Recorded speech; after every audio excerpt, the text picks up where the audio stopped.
Nagkainitan sina Senador Ping Lacson at Senador Rodante Marcoleta sa simula ng pagdinig ng Senate Blue Ribbon Committee hearing kahapon. Mr. Chair, nag-iimbestiga muna tayo, right? The point is, an investigator cannot be judged at the same time. Do not judge. We are not judging. That's No, my ang opinion. importante rito is the objectivity, sinasabi ko na sa'yo eh. Are you trying to steal the show? No. I am raising prejudicial questions. Sana huwag kayong magbibigay ng opinion.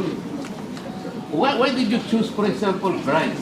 That's my opinion. You cannot question my opinion. Outside of this hall, why are you so Then you should protective not of the Discayas? Why are you so protective? I am not protecting them. Mabuti sinabi mo yan, Mr. Chair.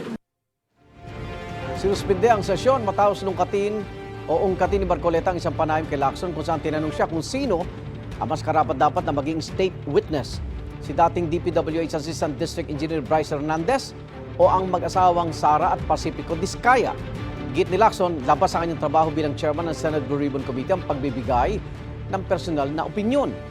Iginiti Marcoleta na hindi niya pinoprotektahan ang mga Discaya. Igan, mauna ka sa mga balita, mag-subscribe na sa GMA Integrated News sa YouTube para sa iba't ibang ulat sa ating bansa.